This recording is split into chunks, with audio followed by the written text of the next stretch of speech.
Fox 61, Connecticut's news station, starts with a weather impact alert. We're in that weather impact alert for one more hour, but thousands of homes are still waiting for their lights to be turned back on tonight. Thank you so much for joining us for the Fox 61 News at 6 o'clock. I'm Angelo Bavaro. And I'm Bridget Bjorlo. The powerful winds are not only causing power outages, but the damage as well. Take a look here. A tree fell down onto a U.S. Postal Service delivery van. This happened in Newington at the intersection of Hillside and Homecrest Street. Thankfully, no one was inside. No one was hurt, but crews are still working to clean up all that damage. Take a look at that windshield. My goodness. The tree took out power lines on the way down as well, so workers are being extra cautious. Yikes. And in Woodstock, more trees took down power lines and even sparked fires. We're told some utility poles are damaged by this. People tell us damage was the worst from Ardbitson Road to Stonebridge Road. 10 poles were taken down there. Crews are working to get everything back to normal there. And as you can see here, the power is still out for about 75% of Eversource customers in Woodstock. Hard to make out here, but that's just over 3,000 customers. More than 11,000 Eversource customers statewide are still without power tonight. In the meantime, let's turn things over to meteorologist Deshaun Robinson to tell us what we can expect for the weekend. Deshaun, last night the winds were whipping. It was kind of scary out there. Yeah, the winds were howling for the past 24 hours. The good news is we are forecasting lighter winds this evening, but these winds will increase again for Saturday afternoon. So there is that chance for a few power outages into 7 p.m. So keep this in mind. So it is still breezy out there, but the winds are beginning to wind down across the state, only seeing gusts near 20 to 30 miles per hour. Over the next few hours, these gusts will decrease to near 10 miles per hour, and we will start Saturday with lighter winds. However, by the afternoon, these winds will increase again close to 40 miles per hour. So definitely secure your loose items heading into Saturday afternoon. It is a seasonable March evening across the state with temperatures near 40 degrees.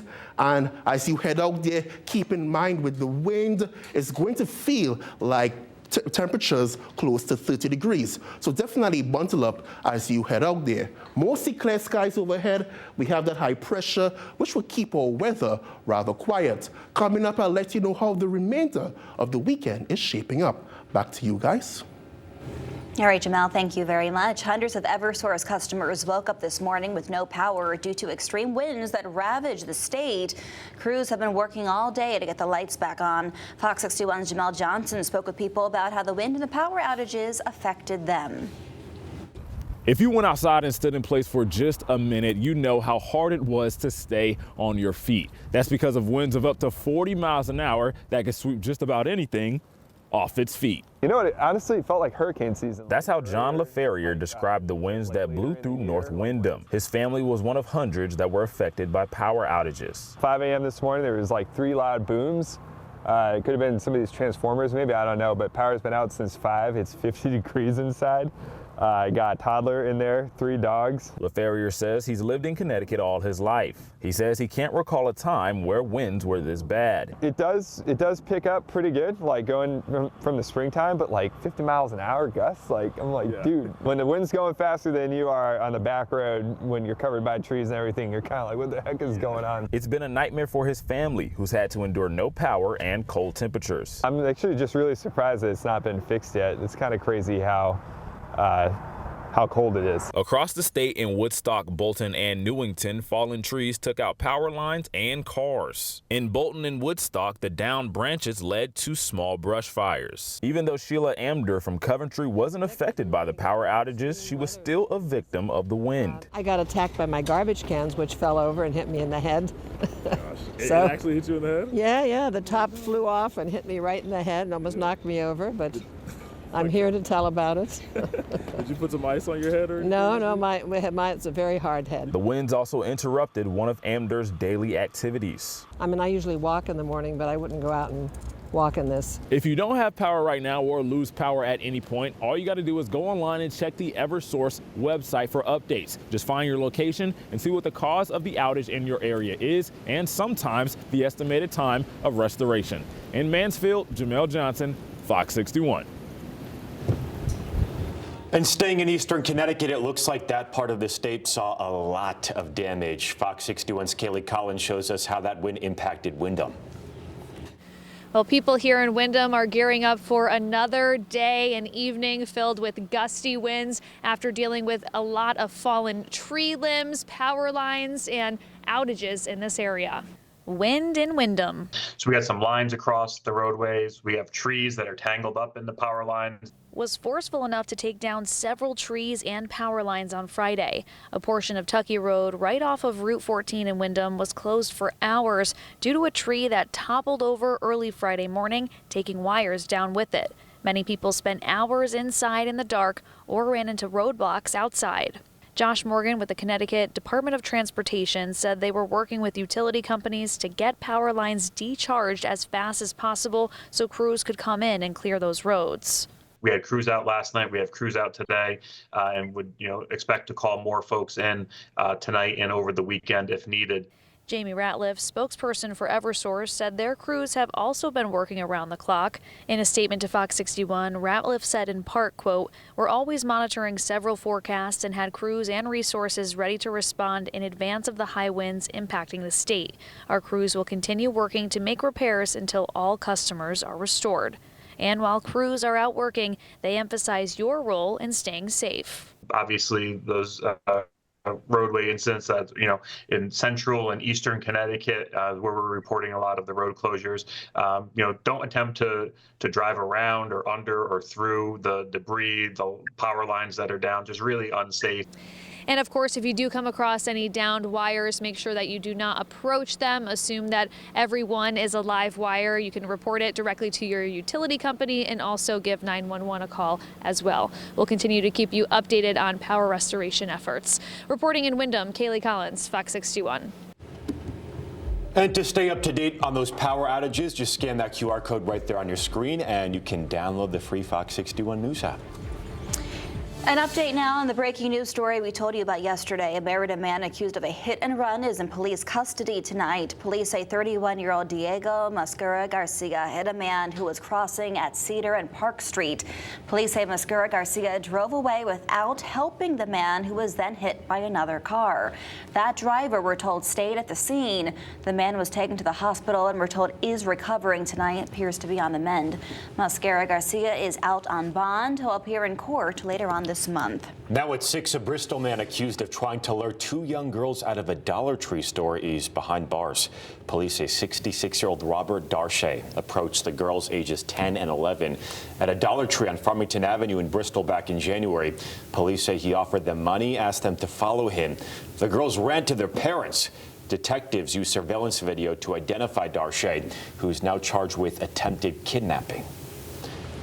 Governor Ned Lamont signed a bill today that allocates $40 million in emergency special education funding for local school districts into law. Earlier this week, he threatened to veto that bill. House Bill 7163 redirects surplus state funds to districts in urgent need, but Governor Lamont said it violated fiscal guardrails intended to keep lawmakers from overspending. However, lawmakers negotiated a workaround to secure that money despite that debate. The legislative leaders say that priority was getting resources to schools. Special education, of course, is crucial for towns to fund, but it's also crucial that state steps in to assist so that all students in school districts can receive the best education possible in that town. To make that happen, Democrats decided to move the funds to separate account, which will let them skirt legal caps on state spending. Republican lawmakers say this will open the floodgates for similar deals, and that could spur a fiscal crisis in Connecticut. Ukrainians in New Haven are raising their voices, calling for continued aid and protection for Ukrainian refugees fleeing war. A solidarity event took place today. Local leaders and advocates gathered to speak out against a Trump administration plan to revoke temporary legal status for 240,000 refugees. Connecticut has a strong Ukrainian community, and leaders here say the U.S. has a responsibility to stand with them. We have to defend the leadership role that the United States plays in the world. The United States, even today, still is viewed as a beacon of hope. Advocates say it's not just refugees. People living in Ukraine still need humanitarian aid after 3 years of intense fighting. They're urging people to donate. If you live in Shelton, a special election is happening next month to elect a new state rep. Governor Lamont declared that today.